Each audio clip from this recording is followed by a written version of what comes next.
ఒక మహిళ జారుడు బల్లపై నుంచి వేగంగా జారుతుంది, కానీ కింద ఉన్న జారుడు బల్ల అకస్మాత్తుగా విరిగిపోతుంది. అయితే ఆ సమయంలో ఆ మహిళకు ఈ విషయానికి తెలియదు. జారుడు బల్లలోని రంధ్రం దగ్గరికి చేరుకునే వరకు ఆ భయంకర దృశ్యం గమనించి తనను 15 మీటర్ల ఎత్తు నుంచి పడిపోకుండా చేయడానికి జారుడు బల్ల పక్కలని పట్టుకుంటుంది. కానీ జారుడు బల్ల పక్కలు చాలా మెత్తగా ఉన్నాయి.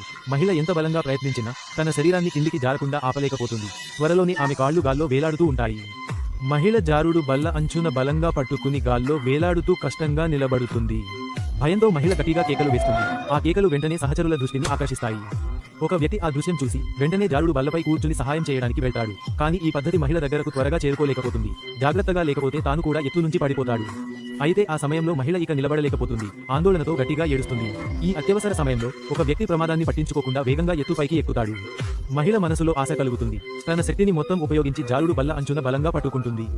అదే సమయంలో సహచరుడు కూడా మహిళ దగ్గరకు జారుతాడు. అయితే ఆ సమయంలో మహిళ భయంతో కళ్ళు మూసుకుని నిరంతరం కేకలు వేస్తూ ఉంటుంది. ఆమె చేతులు కూడా జారుడు బల్ల నుంచి విడిపోతున్నాయి. ఎత్తు నుంచి పడిపోతుంది, ప్రాణాలు కోల్పోతుంది. సహచరుడు సమయానికి మహిళ చేతిని పట్టుకుంటాడు. అదే సమయంలో మరో వ్యక్తి కూడా జారుడు బల్లపైకి ఎక్కి వేగంగా ముందుకు వచ్చి మహిళ మరో చేతిని పట్టుకుంటాడు. భయంతో ఉన్న మహిళను నెమ్మదిగా పైకి లాగుతారు. చివరికి ఎలాంటి ప్రమాదం లేకుండా మహిళను పైకి లాగుతారు. కానీ ముగ్గురు వ్యక్తులు అకస్మాత్తుగా విరిగిన జారుడు బల్లను చూసి ఇంకా భయంతో ఉంటారు.